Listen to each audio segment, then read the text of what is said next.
Hello and welcome to Hamer Reviews. My name's Christopher Hamer and today we're doing an unboxing. Now I don't usually do many unboxings on this channel. I think I've done one before, but I have something rather exciting here. I have the Nikon Zfc. Now I pre-ordered this on the day of release from Grays of Westminster, and they actually sent along some extra goodies because of the early pre-order. Isn't a sponsored video or anything, but I had a really good service from them, so I thought I'd give them a shout out. But yeah, I thought I'd unbox this box. I haven't opened any of it. I've literally just taken the top packaging material out and made sure I've got the right camera. And yeah, we're going to take a look at the ZFC, see what it's like, have a look at what Grays of Westminster included as well, and yeah, go from there. So let's start off by getting rid of this ugly box and taking out the contents. So we seem to have two packages here. We have their little gift bag and the ZFC. Lovely. Right then, put that to the side. So let's start off with the little bits and bobs from Grays of Westminster. So we can have a quick look in here, but it seems to be fairly obvious. So we have, it's actually really nice, I have to say. It's always good when you buy from more independent stores because you do end up with a better experience. In this case, wow, we have a Billingham camera bag, which is quite cool. Little camera bag, probably perfect for the ZFC, to be honest. Similar sort of style, but retro. Billingham is probably one of the best camera bag makers out there, so quite cool to have that included. You even get the little dust bag with it. Really nice touch if you ask me. We also have a 64GB SD card and a nice little camera cleaning set as well. So I think that's a really nice little setup actually, and nice of Grays of Westminster to include that. That was included for anyone who pre-ordered with them. So yeah, quite cool. Anyway, let's jump into what you're really here for, which is the ZFC. So let's get it out of its bubble wrap. As I said, I have not opened this. Presumably no one's opened this since it was packed. So this is interesting. First off, we have a grey box.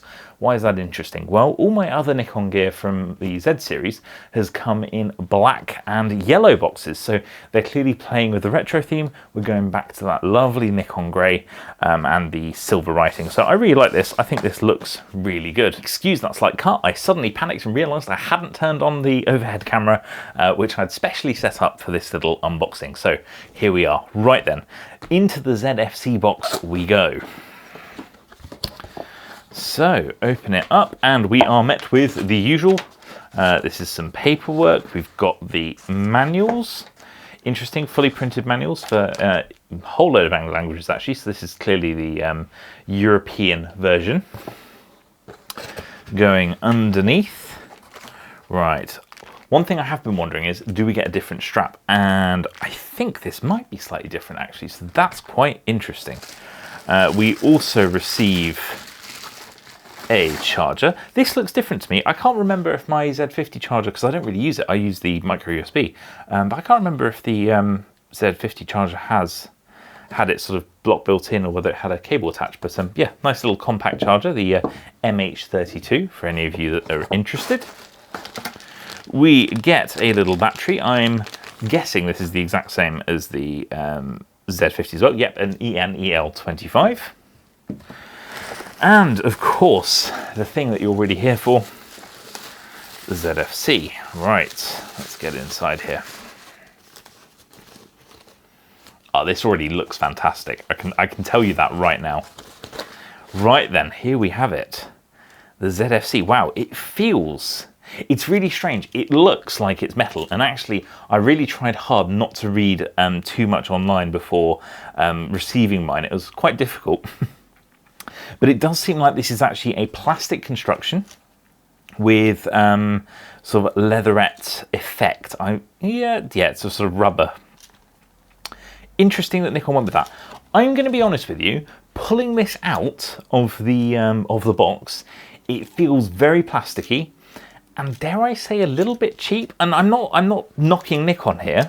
I just thought it's worth mentioning that it feels a lot cheaper than the say Z6 series, and I felt like it might be close to that. I know we're still a fair bit less money than the Z6 series, but this is sort of a more retro style product, and the Nikon DF always felt really nice. It felt really premium, whereas this feels a little less premium, but it looks the part. This certainly looks fantastic. So we now have a fully articulating screen. I really like that. I really didn't like the vlogging style screen that we got on the Z50, which is what I'm using to do the overhead shots here. And this is much better, fully articulating. You can actually use it. And I like the fact that you can also close it up, protects the screen when you're not using the camera. Though at the back it does feel a little bit cheaper, again, because it has this leatherette effect on the back and it just doesn't look as polished. So one thing I'm also wondering is, do we have the same inputs? No, we don't, and that's a good thing. So you have your micro HDMI, which is the same as Z50, but, and this is a big one, we now have USB-C. Now USB-C is something I felt was sorely lacking from the Z50. Good to see it on the ZFC. And we also have the microphone inputs.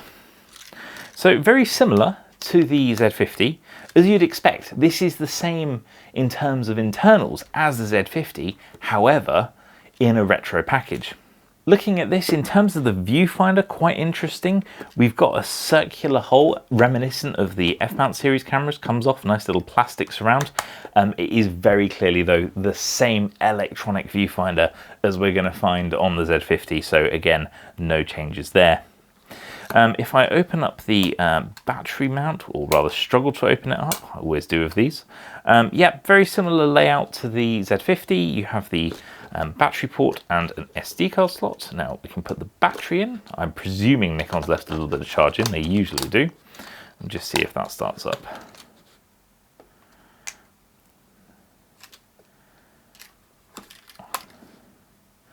So yeah, I mean, this is pretty much what I'd expect. Starts up all right. The electronic viewfinder looks all right at first very brief glance. I think the ZFC looks really good. It does feel very plasticky, but I love having all these controls on top. Feels very retro, quite like that. It is very different.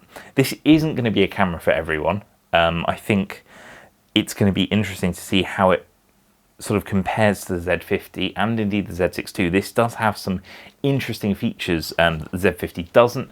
Better autofocus is one of the things I read about when I did my pre-order, so that's good. We have a few more settings on here, so I'm going to be doing a full review of this camera.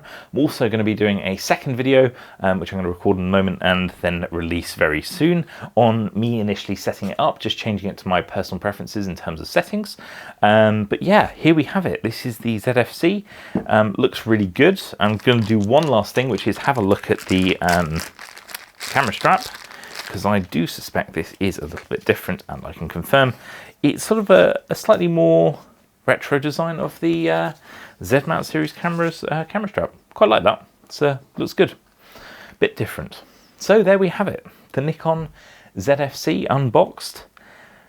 Pretty interesting camera. Going to be looking forward to testing this out. Going to be taking this out tomorrow on a big cat sanctuary outing, so you can get some pictures of big cats with it. Be interesting to see how this pairs up with, say, the 70-200 and indeed the 200-500 on the F to Z adapter. So thank you very much for watching. Make sure you subscribe. If you have any questions about the ZFC, pop them in the comments and I'll try and answer them in my upcoming full review.